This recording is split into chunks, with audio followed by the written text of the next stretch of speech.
did good, honey. Thank you. You did good. You did great. Except you took over, I tell you what. Miss Vanessa, thank you for the Word of God.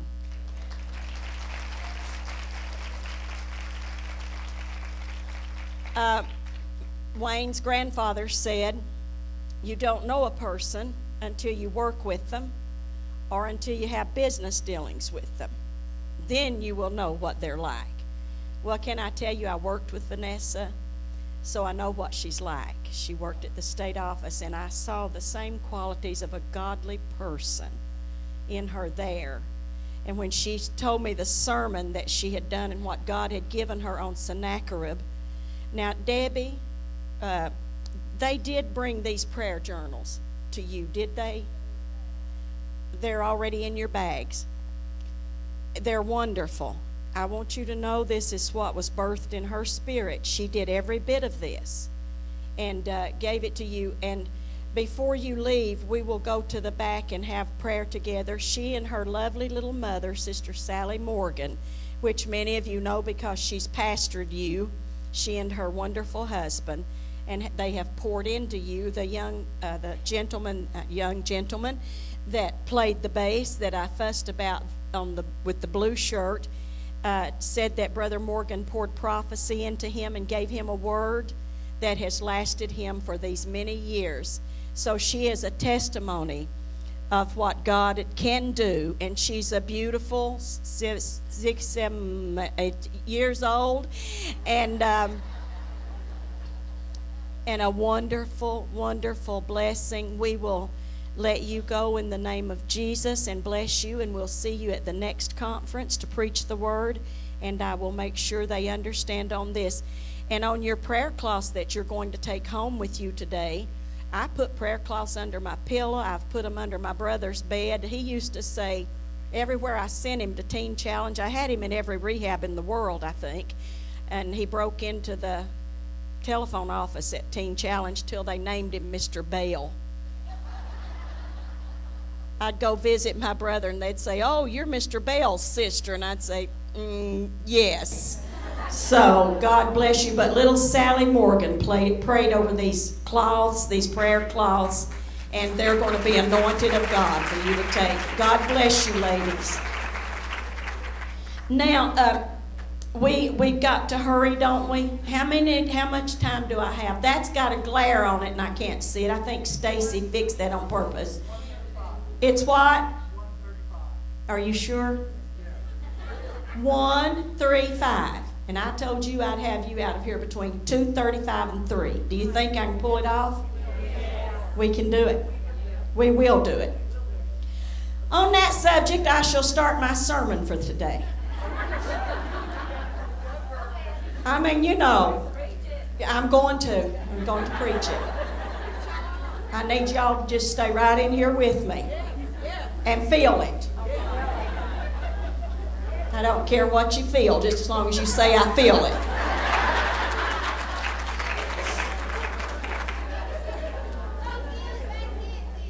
Excuse me? Oh, Lord, I love it when you feel it in the back. That means I'm doing something right. Oh, I told him, I said, I only got, now next year, in these conferences will be the last ones I'll get to be with you. I know. You're not going to get 2 days, but I'll be with you next year. Michelle says amen. I don't know. We can look at anything, I guess, but we got to blow it out with an all-time celebration next year. We got to pack this thing till we can't pack it. So, and then camp meeting, we broke the 500 mark for women's ministries luncheon, women's discipleship now. So with this year, I guess we might ought to set up tents outside, come in our Southern Belle dresses with our umbrellas. And you got one?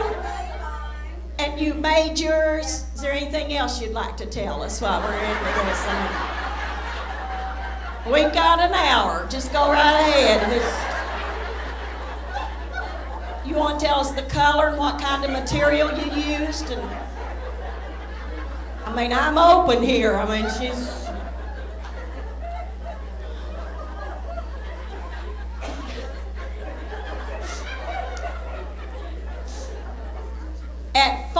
Follansbee, we had a Messianic Jew with us that is trying to find, who's it up there? That is doing her best to find her way to God in the way she wants to be found. And that little lady stayed in that altar and prayed to no end and didn't tell me who she was till she got ready to leave. And I said, well, thank God you were here. Then we had one Catholic lady that came, and we scared her half to death. Are you Catholic? Did somebody raise their hand, or are they just praising God? Yeah. Oh. I can't see. There's this yellow light right in my eye. And I keep thinking it's my cataract lenses, but I believe it's this yellow light. I can't tell. So right now there's just 300 yellow spots sitting out there, and I don't know who's who. So if I call you out, it ain't discernment. I mean, it is discernment. It is discernment. Oh, that's better. Whew, but I still got the yellow dots for a while. There's one on over here. Oh, I see the cross now. I hadn't seen the cross all day, and there's a cross. It's beautiful. Where was I? Oh, you don't know either. You're supposed to help me. Yes, and she prayed, but today got a little Church of Christ lady.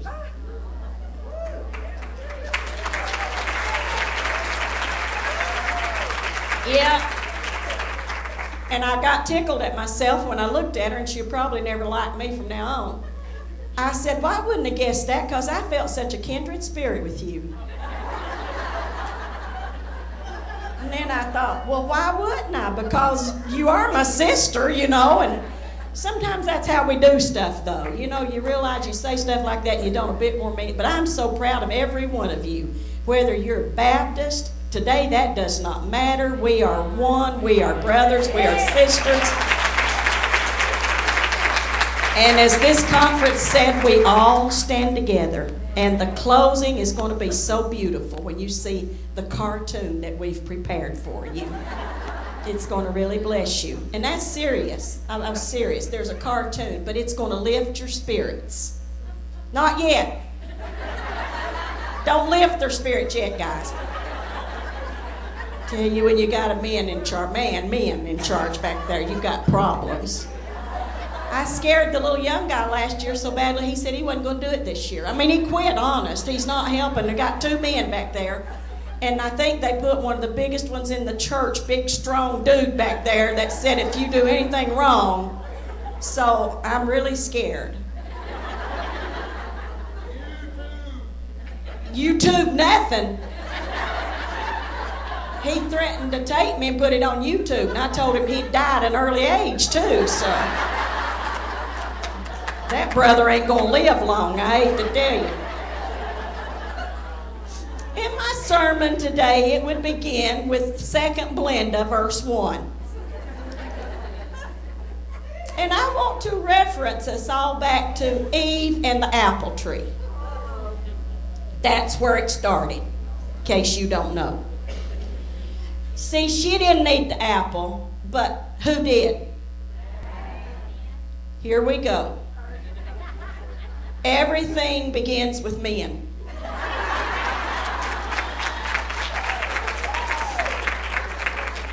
Mental deficiency. Mental breakdown. Mental anxiety. Menopause. You ever notice how all of our problems begin with men? Now that is my point for today, starting out, and that is my, what do you call these? Visual. That's it. Visual. I might have a couple of more. But I wanted to talk about if Eve had never gone to the stupid apple tree. Oh, was I not supposed to use that word?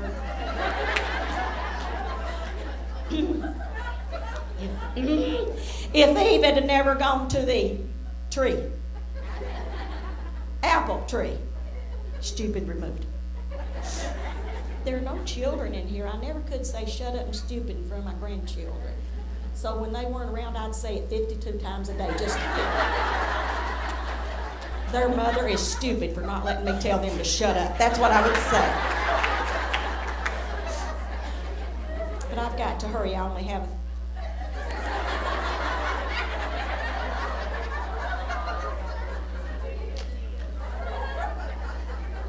There's a word that I could say about those two men, but I'm not allowed to use that word down there.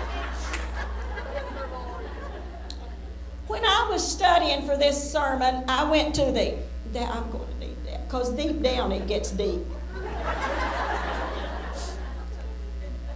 I went to the Chinese restaurant to eat. I didn't go to pray or anything. I went to eat.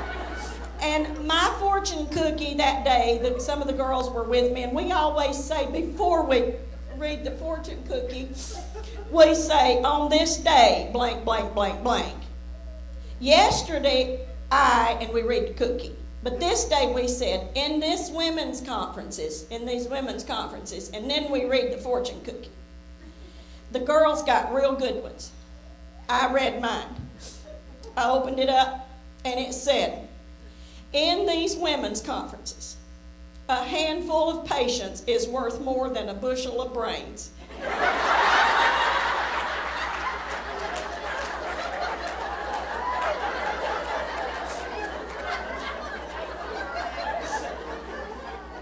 But my daughter heard me. She looked over and she said, you ain't got a thing to worry about, Mom. You've never had a bushel of brains. But our theme is when the enemy comes against us, we all stand together. That's our theme. We all stand together. As a woman, we have to do that. We need all the support we can get. Now, had Eve not shown Adam the apple, it's very possible he would have starved to death. They will not look for anything.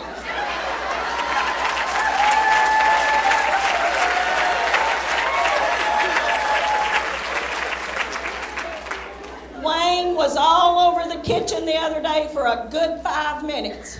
And I said, Wayne, what are you looking for? I thought we had some apples. We do. They're in the refrigerator. Well, I guess they are. I didn't see them. I said, duh. Why would you? I moved the grapes out in front of them because I wanted some grapes.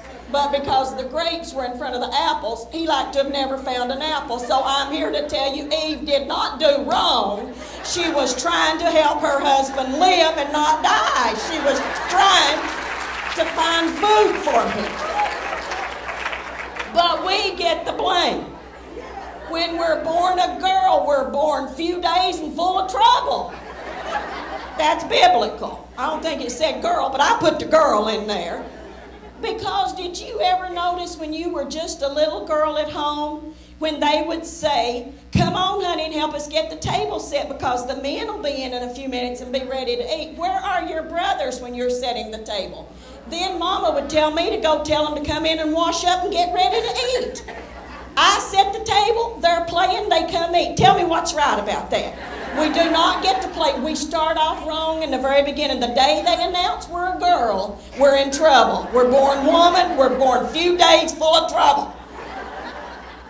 And as this sermon goes on, life goes on, and we get in trouble. Then, what have they been doing? They've been playing. We don't get to. And when the whole family comes in, I don't know if you experienced it or not, but the men get to eat first. The women wait till the men eat. If it's fried chicken, you land up with the thigh, whether you like it or not. I hated chicken thighs, and I foundered myself on them when I was a little girl because that's all that was left. Everybody, I get white meat now. I don't care who you are. I'll take it off of your plate if you get it before I do. I may be an overseer's wife, but I ain't eating another thigh. I don't care what you say. And somehow we still don't get enough of men. We feel like we have to have a boyfriend. Then we hear there are 7 women to every man. It hurts, doesn't it? That hurts. In high school, when I heard that, it like to scared me half to death. Because I was not one of those women that would have got a man. I was not Mary Jane Jackson. Mary Jane Jackson was blonde, tall, and beautiful. I was some color of hair, short and not beautiful. I couldn't go back to the original curl. Now, if I wanted to, it's been this for so long, I couldn't get it back. But hers was original. And then she had curves, but her curves looked like curves. Mine looked like corners.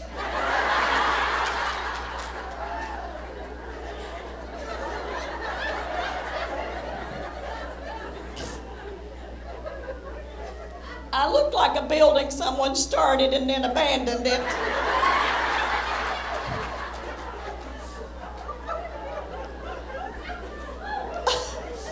But then finally you find someone that'll have you and you think, I'm going to marry him. Dumb thought.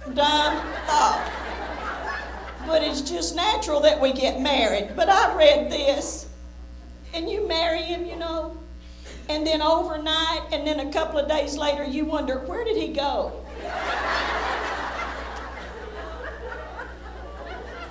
I don't think that's the one I married. Something's wrong. I've climbed in bed with a total stranger. But one day I got a revelation. Marriage is love. It's love. It is, Michelle. Love is blind. So marriage ain't nothing but an institution for the blind, is all it is.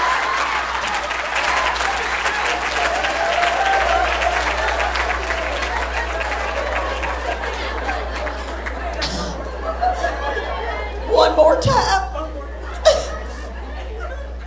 This is really hard. Is there any air on in here? Marriage is love. Love is blind. Therefore, marriage is an institution for the blind. This is what it is. I mean, you just got to hold on to that and remember that that's why you're in it. Then, one day you start feeling sick to your stomach. It's not because you got married either. You really think you're going to die. You really do. That is just the beginning. Then you blow up like a beached whale.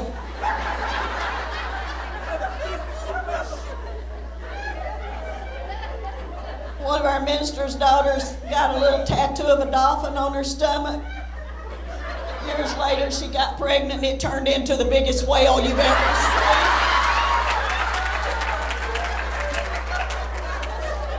So if you're going to get one, don't put it on your belly if you plan on having children.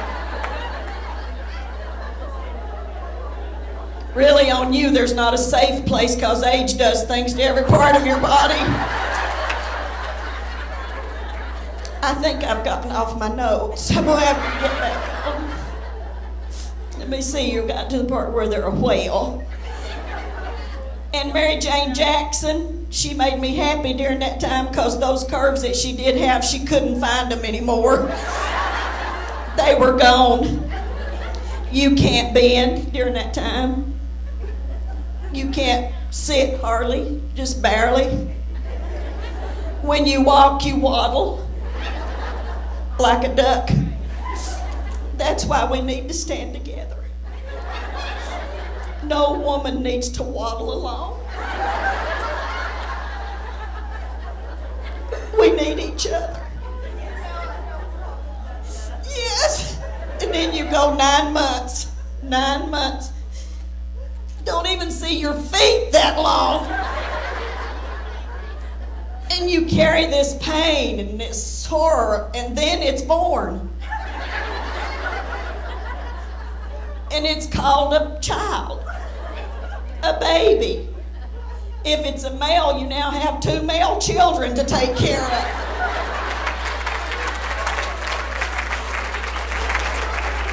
Your body's never the same, and I'm telling you, kids will kill you.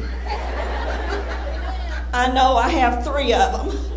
I don't know why I had them, but I had them. It's like the little boy that said to his mother, she was putting cream on her face, and he said, "What you doing, Mama?" And she said, "Honey, I'm trying to get beautiful." A few minutes, she started taking the cream off, and he said, "What'd you do, give up?"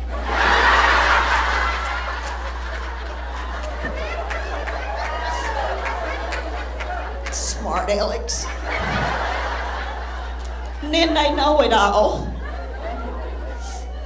It takes forever for a mother to make it with them, and then they turn into teenagers. They become mentally challenged. Sorry, Emily. I love you, honey. At this age, they forget they're human. They make you think you're the one that's mentally challenged. Their rooms become pigsties. They don't believe cleanliness is next to godliness. They believe they should be free. If they could find a way to be free in their room, they would. That's when we need each other. We need to go into grief sharing sessions together, because it really is grief. And you know what? You look at it and you have sessions like, I think the child that I gave birth to died. I want to get her back. I can't find her. She's a teenager now, and I need help. Then on top of that, you suffer the guilt of what you did to your mother when you were a teenager. So we really do need each other. And then they get a boyfriend or a girlfriend. Oh, my word. Then we need grief counseling again, because they think we died at that time. We never see them until dinner's on the table, or we go to a restaurant and they need us to pay for the bill. Then you'll see them around, and then they get married. Then they have children. They're supposed to be called grand.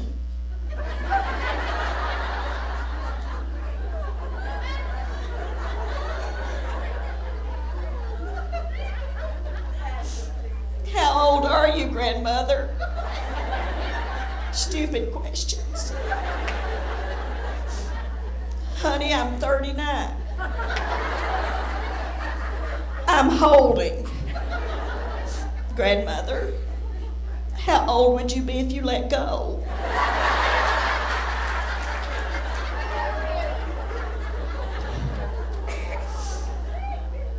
Then age starts coming on. Oh, does it start coming on? By then, your man spends his time hunting the only thing that they will hunt: the remote control for the television.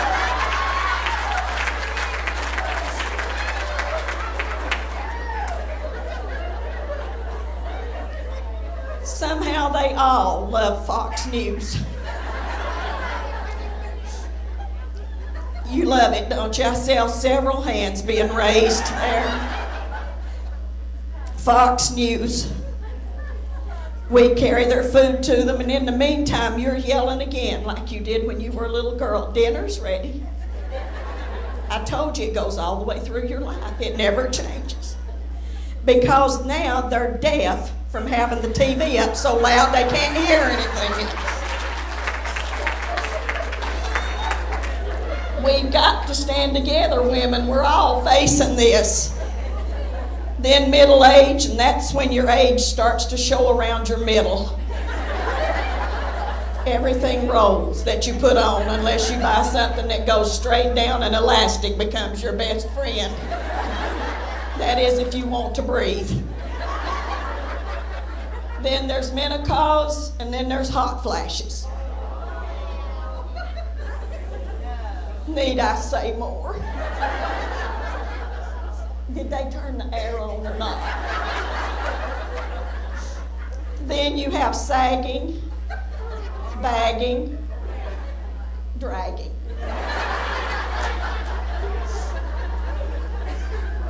You have forgetting where you parked, where you put your keys, and who's who.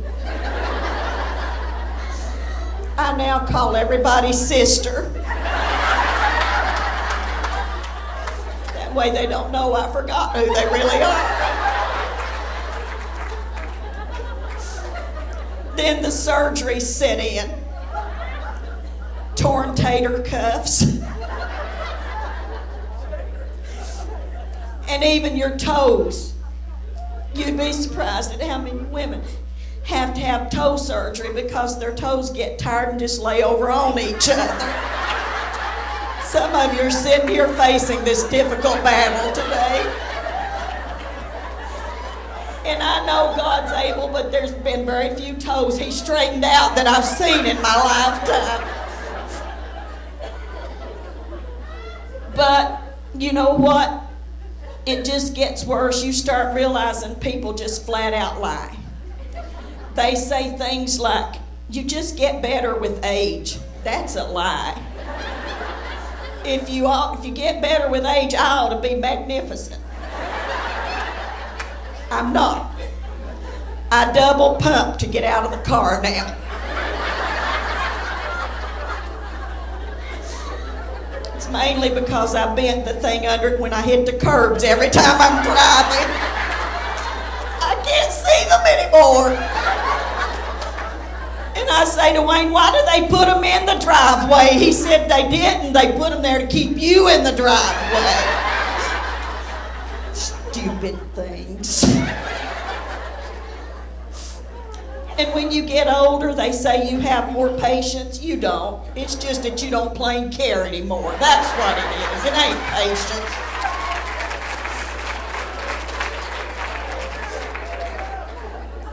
At this age, if at first we don't succeed, let's destroy every bit of evidence that we ever tried. Okay? That's what let's do.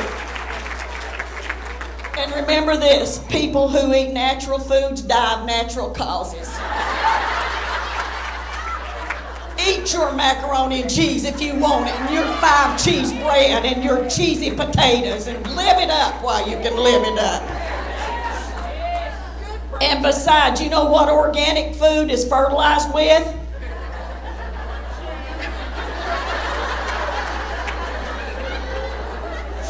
Manure.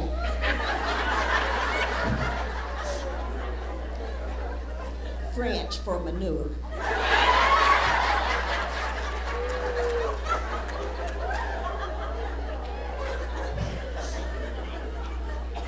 But this theory is here to prevent sagging. This has been a proven theory, and I love it. It's of God. To prevent sagging, eat everything you can till the wrinkles fall out.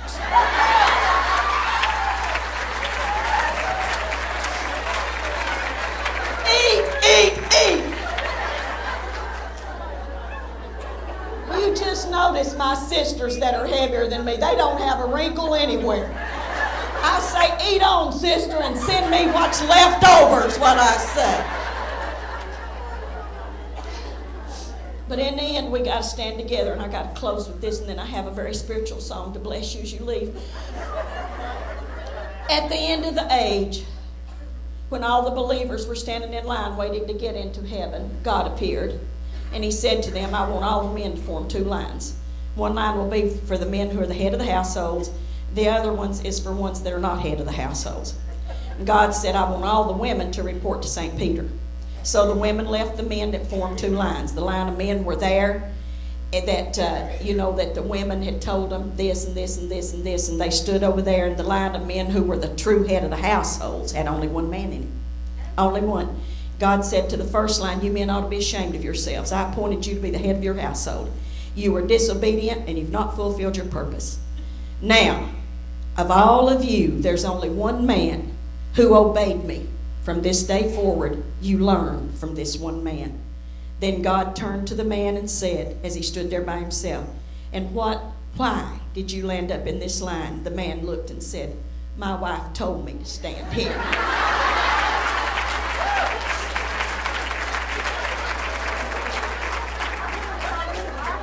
That's it. We are the woman. We are. This song will bless you if I can get it right. Hit it, brother.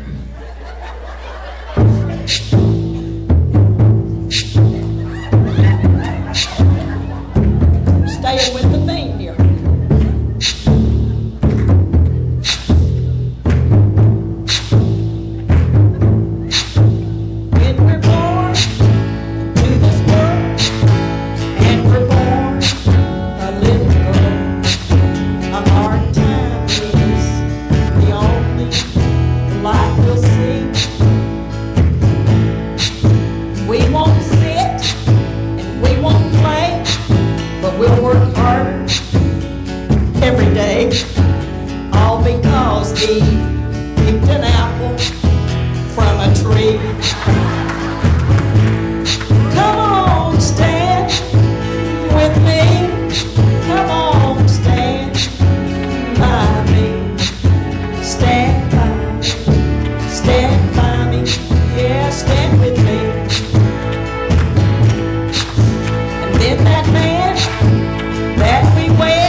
child, all he wants to do is sit in front of a big screen TV. And then there's kids and grandkids and the dreaded menopause. I wish he had never touched that stupid tree. But come on now, stand by me. Come on now, stand with me. Oh ladies, won't you stand with me. Even when the going's rough, we'll keep going, 'cause we're tough. Come on ladies, stand with me, stand by me. We'll stand together with all we got, woman to woman, make it to the top. Come on ladies, stand together, stand with me. Standing strong, standing tall, we're survivors, we won't fall. So come on ladies, stand together, you and me. Yeah, look at the men, stand with me. Whoa, stand with me. Come on ladies, stand together, you and me. Come on ladies, stand together, you and me. Stand together, you and me.